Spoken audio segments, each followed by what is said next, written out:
Hello student, it is class 7, subject science, chapter 7, the tropical rainforest. Is it your first period after examination? Examination के बाद आपका पहला period ले रहा हूँ. As we know, tropical rainforest are the hot region which are found near equator. Equator के पास के जो hot region हैं उन्हें tropical region कहते हैं. It has hot climate. During summer the temperature may cross 40 degrees Celsius, while in winter temperature is generally higher than 15 degrees Celsius. गर्मियों में 40 degree से ऊपर चला जाता है और सर्दियों में 15 डिग्री के करीब ऊपर रहता है temperature. These regions receive plenty of rainfall. यहाँ बहुत अधिक मात्रा में वर्षा होती है. The forest found in this region are called tropical rainforest. इसीलिए यहाँ के फॉरेस्ट को ट्रॉपिकल रेन फॉरेस्ट कहते हैं. Indian tropical rainforests are found in Western Ghat and north-eastern region of Assam. दक्षिण भारत में वेस्टर्न घाट और उत्तर पूर्वी आसाम के रीजन में ये पाए जाते हैं भारत में. Now animal life in tropical rainforest. These regions are warm and rich in rain, therefore so many type of plants and animals are found here. क्योंकि ये रीजन बहुत गर्म है और यहाँ वर्षा भी अच्छी होती है, इसलिए यहाँ फॉरेस्ट में अलग अलग तरह के पेड़ पौधे मिलते हैं और इसीलिए जीव जंतु भी वहाँ बहुत आयत में पाए जाते हैं. Major type of animals are monkeys, apes, gorillas, tigers, elephant, leopard, lizard, snake, bird and insect. Some of animals and adaptation are as follows. यहाँ अलग अलग तरह के जो जीव जंतु पाए जाते हैं उन्होंने अपने आप को वातावरण के अनुकूल बना लिया है, कुछ एडेप्टेशन किए हैं. First of all monkey. Different type of monkey are found in tropical rainforest. अलग अलग तरह के बंदर पाए जाते हैं. Monkeys have long tail called prehensile tail.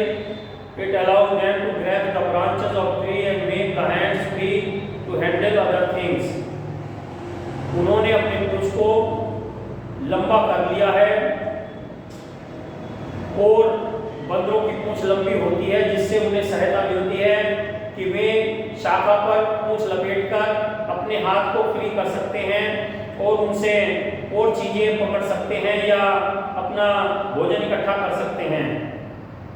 They have long forelimbs and hind limbs.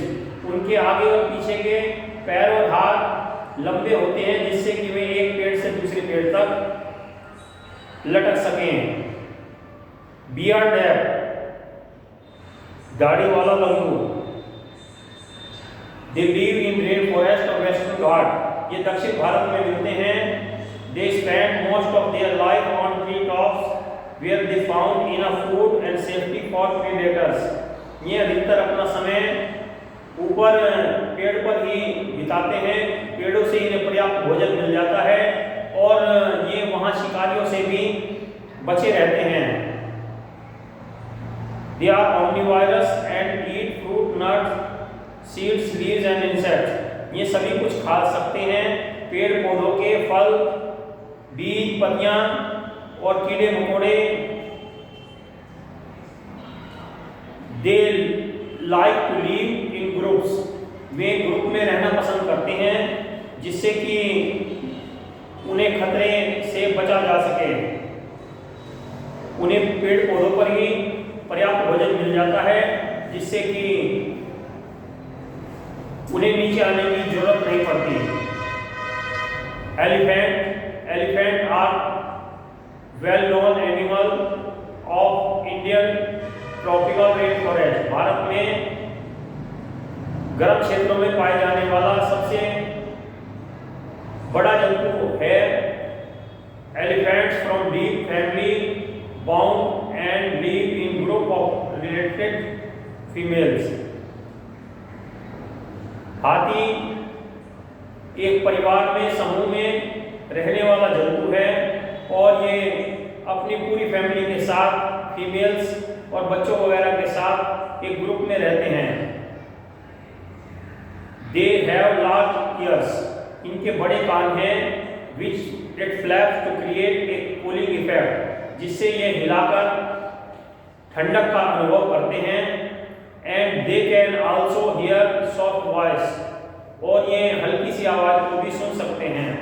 Trunk, उनकी सूंड, trunk of elephant is used in many ways like picking up food, drinking water, and for many work it is also used as a nose, and they have a strong sense of smell। ये चीज़ों को पकड़ने के लिए, पानी पीने के लिए और सूंघने के लिए भी इस्तेमाल करते हैं। टस्क, हाथी दांत, their tusks are modified teeth, ये ऐसे दांत हैं जो खाने में इस्तेमाल नहीं होते। They help them to tear the bark of trees which is eaten by them, ये पेड़ों से उसकी छाल उतारते हैं अपने दांतों की सहायता से और उसे खाते हैं। रेड आइड फ्रॉग, जैसा कि नाम से हम जान सकते हैं, इस मेंढक की आंखें लाल होती हैं।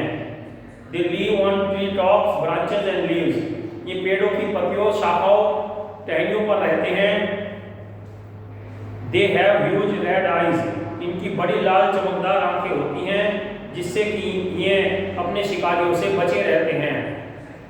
They have sticky pads on feet which help them to climb on trees, इनके पंजे गद्देदार होते हैं और वे पेड़ों पर चिपककर ऊपर तक चढ़ जाते हैं। टॉपर, अबाबीन कहते हैं, ये लंबी चोंच वाला, you can see in the figure in your book, आप अपनी बुक में देख सकते हैं, ये लंबी चोंच वाला पक्षी होता है।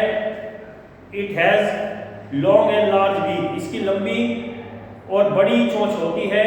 It help them to reach the branches for food, ये उड़ते उड़ते पेड़ों की शाखाओं से भोजन इकट्ठा करता है, जहाँ की ये जिन शाखाओं पर बैठ नहीं पाता, बहुत हल्की शाखाएं होती हैं, वहाँ से भी ये उड़ते हुए अपनी चोंच में भोजन इकट्ठा कर लेता है। It has ability to transform its body in ball shape, ये बॉल की तरह, गेंद की तरह अपने शरीर को बना लेता है, जिससे कि ये किसी भी पेड़ के तने के छेद में घुस सके और आराम से वहाँ सुरक्षित सो सके। So they have adapted themselves according to an environment, उन्होंने अपने आप को हजारों लाखों सालों में अपने वातावरण के अनुकूल बनाया है। Bird migration, migration is the process of cold region birds which is done for the safety and food by them।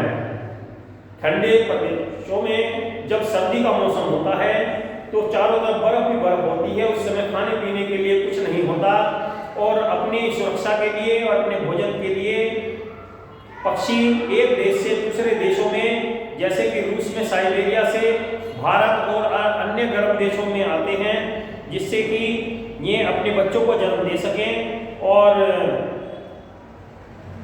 अपना सर्दी का समय बिता सकें। दैट इज कॉल्ड माइग्रेशन, इसे ही माइग्रेशन कहते हैं। Many of these birds reach India to places like Bharatpur in Rajasthan, Sultanpur in Haryana.